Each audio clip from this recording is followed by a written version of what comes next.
Hello, everybody. Today we're going to discuss about the main takeaway from the book Rework by Johnson Fred, right, and David H. Hassan, right. So here are just the 10 lesson from the Rework book that we are going to elaborate step by step for this video, right. So just pay close attention for all the things that I am going to use to elaborate, and I'm going to explain it, right. So the first takeaway that you need to take from this book is what the first one is: start now with what you have, right. You have to start now with what you have. That means what? You have to identify your current resources, right. How you're gonna just identify your current resource? Why? You have to list what you have at your disposal, whether it's a skill, whether it's tool, whether or it may be team members, right. So you have to identify your current resource. The other thing that help you to start now with what you have is what? You have to set immediate goal, right. Having immediate goals, that means define small achievable goals that you can start working on right away, right. So the other thing that help you to start now with what you have is what? Begin the action, all right. Prompt action, that means you have to take the first step towards your goal without waiting for a perfect conditions, right. You don't need to wait for a perfect condition to happen, right. So you have to take a prompt action all the time, right. And the other thing that help you to start now with what you have is what? Adapt and improve, right. You have to adapt and improve yourself. That means as you progress, adapt to what? A new challenge, and you have to improve based on what you learn, right. That is that help you start now with what you have, right. The second takeaway that you need to take from this rework book is what? Ignore the competition. You need to ignore competition. That means what? How and why we stop competition, right. The first is you have to focus on your visions, right. What is your vision? You have to focus on the vision that you have, right. On your business, on your product, or whatever the business that you are in. You have to focus on your visions. That means clarifying your business visions and objective, right. This is important, right. The other point that help you to ignore the competitions that you are in is what? Identifying your strengths, right. Identifying the strengths that you have. You have to focus on what makes your business unique and leverage your strengths. Answer points that help you to avoid competition is what? Avoid comparison. Avoid comparing yourself to other companies, maybe to other products, to other, right. So you have to just focus on what make your business unique and leverage those strengths, all right. You have to focus on the strengths that you have, and you have to leverage your strengths on the business. And by avoiding competition, you have to stop constantly comparing yourself to competitors, right. And instead just measure the progress against your own goal, right. You have to compare yourself against you were yesterday, right. Against the person you were in the last year, against the person you were, right. By that you can improve yourself instead of comparing with others, right. So the other point that help you to ignore the competition is what? Innovate independently, right. Innovate independently, not to the competitors, right. You have to independently innovate. That means developing your ideas and innovation based on your visions and the customer's need, not what competitors are doing, right. Only consider the customer's need, not what the competitors are doing, man, right. The third takeaway that we need to take from this book is what? Embrace constraints. How are we gonna just embrace those constraints, right. The first one is acknowledge limitation. You have to acknowledge your limitations that you are, right. You have to acknowledge the limitations that you have, right. That means identifying the constraints or the limitations that you are facing, such as maybe the budget, maybe the time, maybe the resource, right? You have to acknowledge those limitations, right? And then the other point that help you embrace the constraints is what? Turn constraints into what? Opportunities. How? Use these constraints to fuel creativity, right? Ask how you can achieve more with less, right? By thinking like this, you can turn your constraints into opportunity, your disadvantage to advantage, right? The other point that help you to embrace constraint is what? Innovate within boundaries, right? Innovate within boundaries. That means what? Challenge your team to come up with solutions that work within these limitations, right?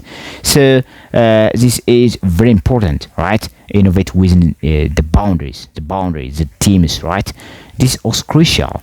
And there's a point that help you to just embrace your constraints that you have or the limitations that you have is what? Simplify and prioritize, right? Simplifying and prioritizing is also crucial. That means what? Focus on what? The essential features and what? The solutions that meet your most critical needs, right? Most critical needs. This is very important. So the other point, the other takeaway, the fourth takeaway that we need to take from this book is what? Less is more. What does mean, right? Less is more means what? The first one is identifying core features. What are the core features? Meaning that determines the essential features of your product or service, right? This is also very important. The other point is what? Eliminate non-essential, right? You have to eliminate non-essential ideas, non-essential activities, non-essential people, non-essential everything. You have to eliminate those things, right? You have to remove what? Unnecessary features, maybe the process, maybe complexity, right? That's really important. That's one is streamline, right? Streamline operations, right? That means simplifying your workflow and just the processes to increase efficiency, right? This is important. The other one is focus on quality. You have to focus on the quality. That means ensure that what remains is highly qualified and serves as a clear purpose, right? So the fifth takeaway that we take is build less. What does mean build less, right? The first one that help to build less is what? Define what? Or what? Minimal viable products or MVP, right? That includes what? On the essential features, right? You have to build the lesser. That means you have to develop the minimal viable product. You have to be specific enough. You have to be clear enough, right? For the features, the essential features that the product or the business that need to have, right? The other point is launch quickly. You have to launch quickly, right? You have to be quicker enough, all right? You have to be the first mover, all right? Really, the minimal viable products, what? To the market as soon as it is what? Functional, right? Just release it quickly enough to take the first mover advantage, right? The other point is gather feedback.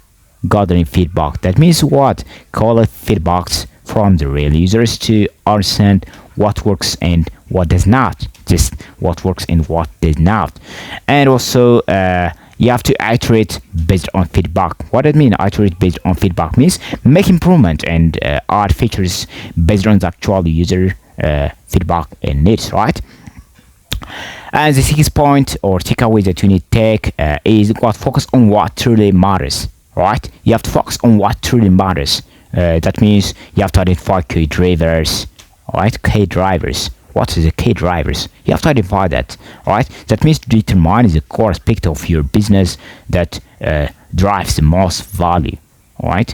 And the second one is you have to prioritize these areas. Prioritize the areas. Allocate the majority of your resource and the time to these key areas. This is also essential to focus on what really matters, right? Right? In order to focus on what truly matters, you have to identify key drivers, you have to prioritize these areas, you have to cut distraction also. That means you have to eliminate or reduce activities that don't contribute significantly to your core objective, right? Those activities that does not promote, that does not just give you benefits, that does not just help you to venture your business, to expand your business. You have to cut those distractions, right? The other point that help you to focus on what really matters is what? Measure impact. Measure the impact that, all right? That means you have to continuously measure the impact of your effort to ensure you are just focusing on what really matters. You have to evaluate all that points, right?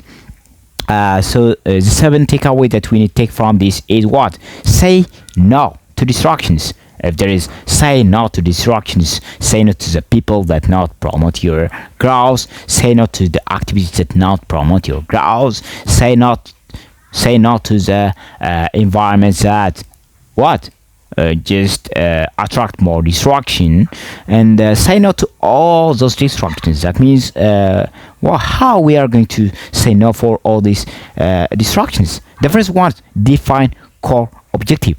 By defining core objectives, that's the first point. That means what? You have to clearly articulate your business core objective and values, right?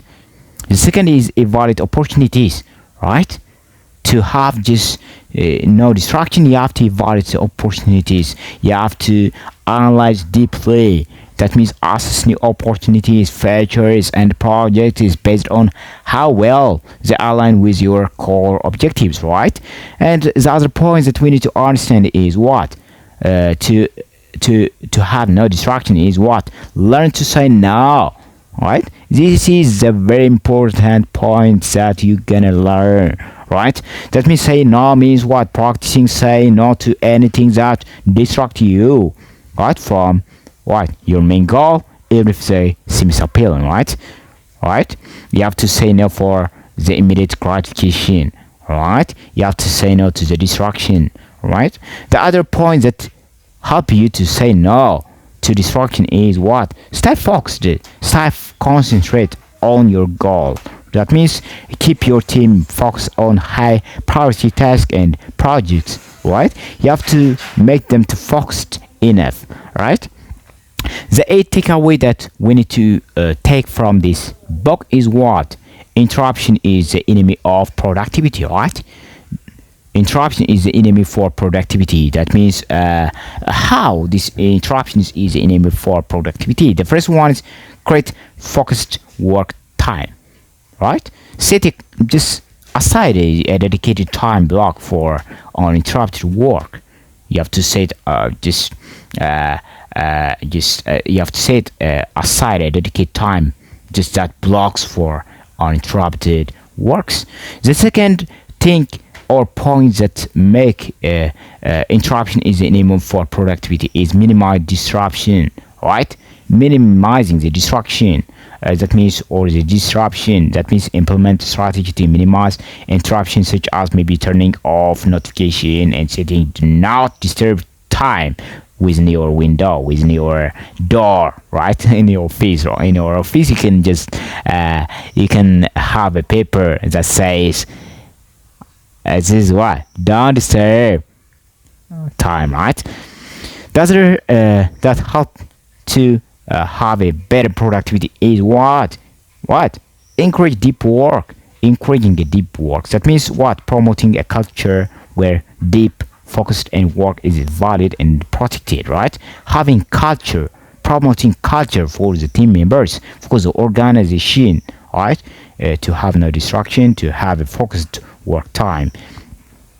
The other point that help you to have a better productivity is optimize workspace, right? Optimizing workspace, that means design your workspace to just reduce distraction and support concentration, right?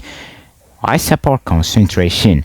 The ninth takeaway that we need to take is what? Be opinionated, right? Opinionated, that means what? Develop what? A clear point of view, right? That means what does mean developing a clear viewpoint or point of view? That means establishing a strong clear point of view on your product, service, or industry. That's also important. The other one that helps to opinionated is what communicate boldly. You have to communicate bold enough, right? Be bold enough, man. You have to express your opinions clearly and confidently in your marketing and the communications, right? In the group, in your team groups, right? You have to communicate bold enough, right? And the other point is attract like-minded customers. Attracting like-minded customers also really important, right? That means use a strong opinions to what attract loyal customers who shares your value and visions, right? That's also important, right?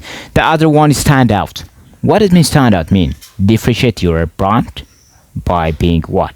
Distinct and memorable through your unique perspective, right? And the other takeaway that we need to take is what? Shift often, right? Shift often. So what that means shift often, right? So the first one is release early versions. That means don't wait for perfection before launching. Release early versions to the market. You have to quick as fast as you possibly can. Alright. The second one is collect real world feedback. Right, creating a real world feedback. That means gathering feedback from actual users to understand what works and what need improvement. Alright. The third point is iterative quickly. Alright, that means use the feedback to make continuous improvement and updates if necessary, right? So the other point is just maintain momentum, be actionable, right? Keep releasing updates and new features regularly to stay relevant and what responsible to users need, right? By just following this principle from the rework, you can build a more agile and focused and effective business as much as possibly can. This is the most important book that I have ever got. So I'm just really recommending you to read it. All this one more time is